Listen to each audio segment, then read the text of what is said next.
Welcome back to the channel, and if you're new here then please go back and take a look at this winter series of us exploring Ireland. Coming up in this video, we share our full trip costs, we take a brief look around Belfast, yeah, that's the back order we missed, and we show you our last night and day as we start to head home.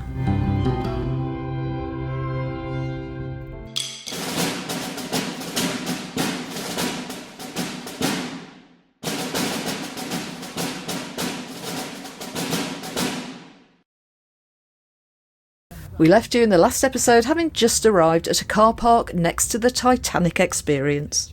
We're just parked behind the Titanic Hotel. That's Samson and Goliath, Harlem and Wolff shipbuilders. As you can see, these cranes dominate this Belfast skyline like no other city, and to be frank, we cannot take our eyes off them. That's the alarm as one of the cranes are moving to the left.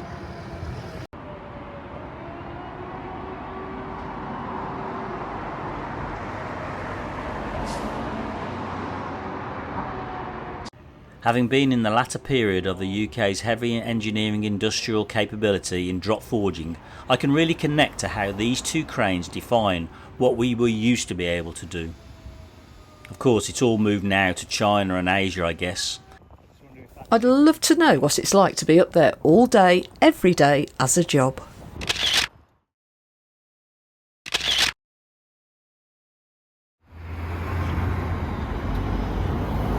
We've been away and we've stocked up on orders from Amazon, and it looks like they're out for delivery. Back order. yeah, that's the back order we missed. Amazon know we're back. Love it. That's what it's like at our house before a trip. It's the Titanic Museum here, Experience. This building design certainly stands out and catches your attention. Now, I can't tell you how tempted I was to make Stu stand in front of the first three letters, but I thought better of it. Well, it had to be said. I'm sorry, Stu.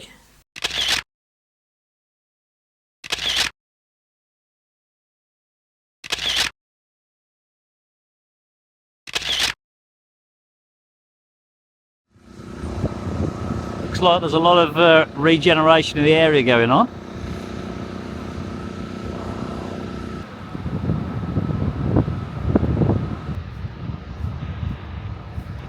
And there is a ship being built in the Harlem and Wolff shipyard, I think.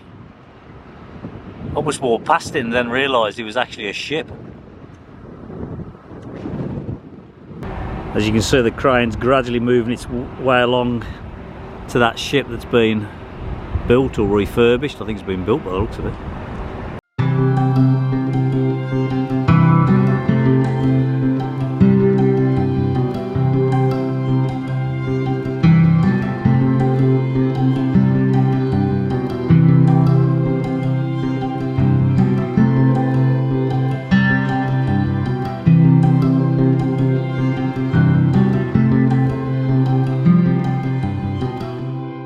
Commemorate 8 seasons of Games of Thrones in Northern Ireland. It's the Glass of Thrones, and it features the iconic Iron Throne itself.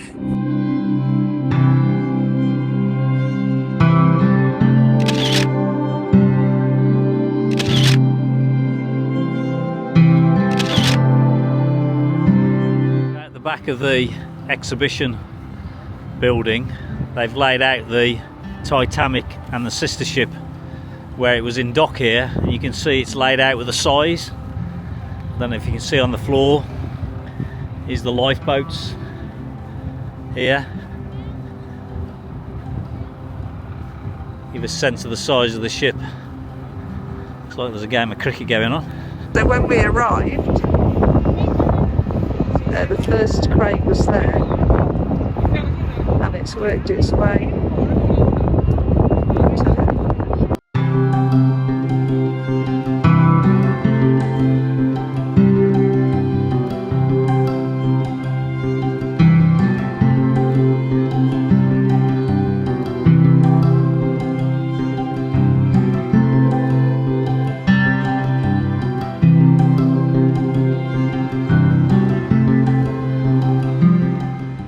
This is at the bow end, going all the way down to the stern. So all the vertical girders there represent, if you like, just the outsides of the dock.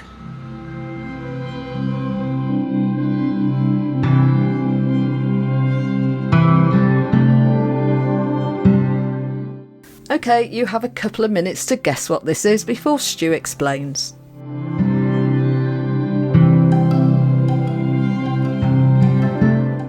The SS Nomadic is the last surviving White Star Line ship and Titanic's little sister. Built in 1911 by Harland & Wolff, this tender ferried passengers to the Titanic. It's exactly 1/4 size of the Titanic and earned the nickname of the Mini Titanic. It also served as a minesweeper in World War I and also evacuated Cherbourg in World War II, and was apparently a restaurant in Paris's River Seine for nearly 30 years. It was saved from the scrapyard in 2006 and it was restored to its 1911 glory. Right. What is it? Well, I thought maybe the first thing was a mould. I don't know. I don't know. I haven't got a clue. I actually haven't got any other suggestions. I thought it was some sort of tug or something like that. Is it Actually, yeah. closes the gates, that closes the lock off. They turn that round. Imagine that 90 degrees around the other way. Which ridge, sorry? So the stone there coming down. Yes, yeah. Those fit into there and it closes it off, stopping the water coming in. So it basically seals the dock. So it's a working thing. Yeah, there's a picture here. They probably never use it. They did, not now, but No. they used to. What they used to do is obviously it was all water. Okay, don't put that bit in. What I just said. Well, They probably don't use it. They probably not use it for about it 80 doesn't look years. like it's used. No. No. Gosh, No, you're right. Well done. It's not used anymore. that's incredible, isn't It it? wedges basically Yeah, the yeah, front I of the get it. dock. I get it. So what happens is, to close off the dock, to make it a dry dock, what it does, those wooden slats at the ends there, they fit into the ridges. You see the ridges over there, I believe, and that's sort of closed off the dock, I believe, making it then a dry dock. So it's like a floating gate. It was made of steel. It was filled with water and it sort of sank down into the grooves at the entrance to the dock, so it sealed it. You could then cross over it. And then when it was emptied, it would float. We're a bit sorry now that we didn't get to spend a bit more time here, but maybe we'll do it if we come back again. Well, yeah, we'll come back again. We're really impressed. We've only seen a little bit, but We've only just seen around the Titanic Centre area, really, which looks like it's a lot of regeneration going on. yeah, definitely. Now, there's a couple of sites around here. Looks like there's a connection with Game of Thrones filming studios. There's obviously the Titanic and all the associated. Yeah, it was really interesting to see the layout of it. On the concrete there. Yeah, it didn't look. I'm surprised at how slim it looked from side to side when you think. But then when you see the sheer size of it, the length, it's incredible. Yeah. We didn't do any. Its day was a big vessel. Oh yeah. We didn't do any of the museums or the tours. No, there's obviously, you can take the Titanic Experience. We weren't up for that, really, were we? No, we tied ourselves out. Yeah. So we're just going to have a drive through, actually, weirdly, through the centre of Belfast. Yeah. As I said before, there's a connection with my ex-in-laws. They were from here, so they used to live just off the Falls Road, but they've also got obviously a family that lived here as well, so I've got a couple of addresses. I'm just going to go drive down and just take a few photographs for my ex-wife, just because she'd be interested in that. So. And you were very close to them, weren't you? Yeah, You'd known them since you were 6, and they were like a mum and dad to Stu. We then take a drive around Belfast, finding the places connected to Stu's ex-father and mother-in-law's past. So this flag here, that's where the house was. Okay. So you'll have to fill to the left, probably. You might be able to come up. I won't be to the main road. Oh, okay.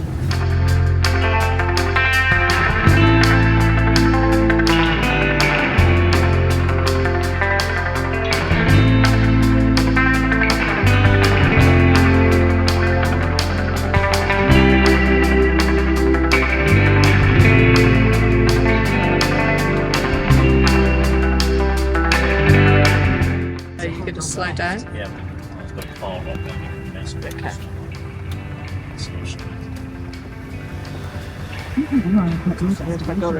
20, 20, 20, 10, 12, 14, 16, 18, 20, that's it. And this is Stu's ex-wife's grandparents' house. We take a quick drive down the Falls Road area that's so iconic in history, and also in Dave and Doreen's life too. Please remember, if you like what we do and we have somehow entertained you, then please like, subscribe and of course comment. We're also on social media, and if you want to support us further, we have a Buy Me a Coffee link which is in the comments and description below. We've decided to spend our last night at the first night's park up where this adventure all began, that of Larne.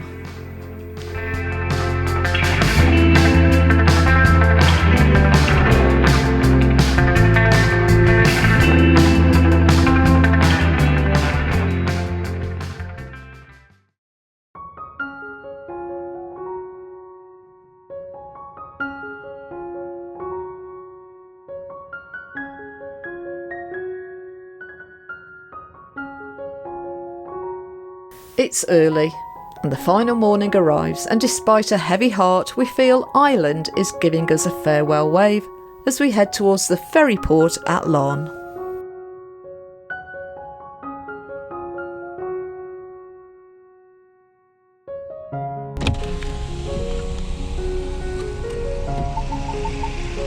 Morning, you alright? Morning, glum faces.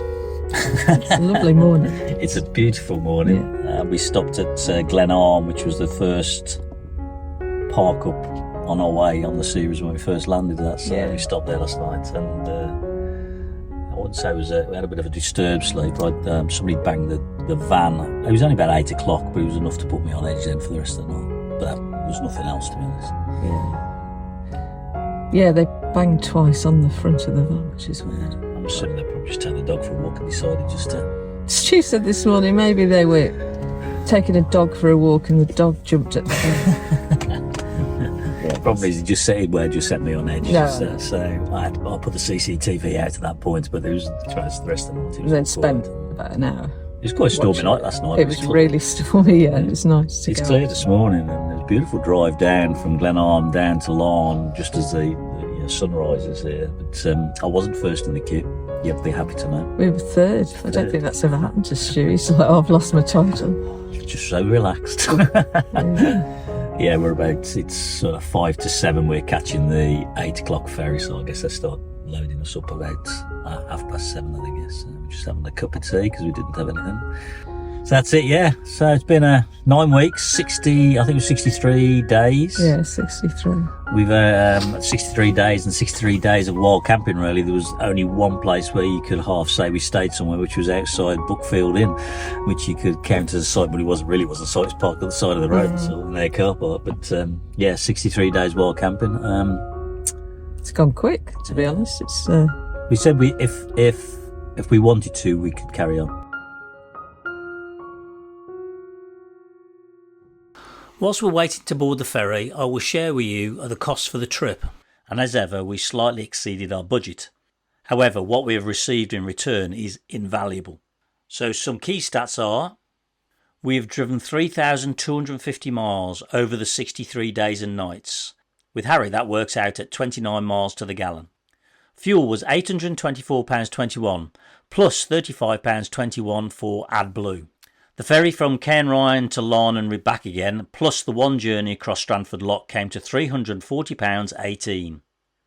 Food and snacks came to £817.71. This excludes eating out, of course, but does include all of those Twixes and other snacks we had.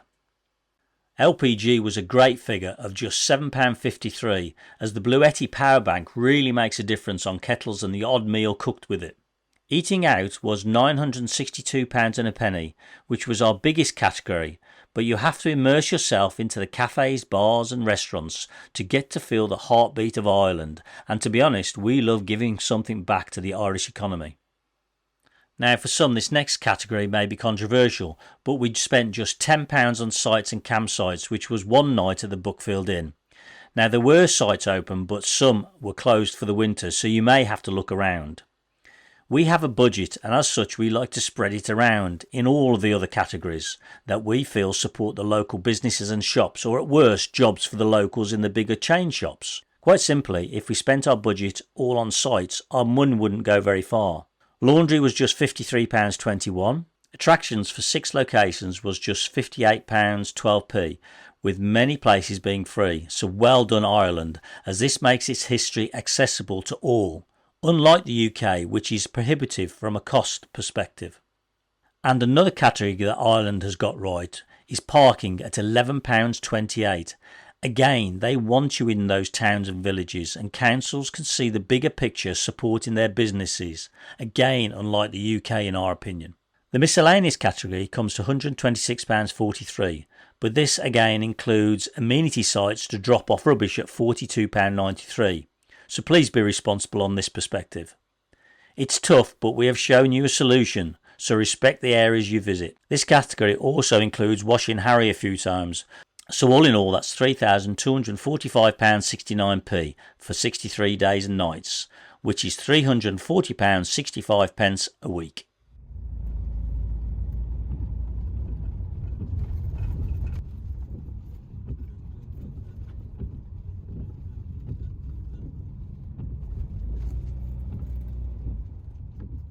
We realise it's been a very long series, but every episode delivered us a collage of memories. So I hope you enjoy our indulgence of a quick reminder.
So all we can say is thank you, Ireland, for memories of a lifetime, and we'd also like to say thank you to you for watching and commenting. It's been great fun.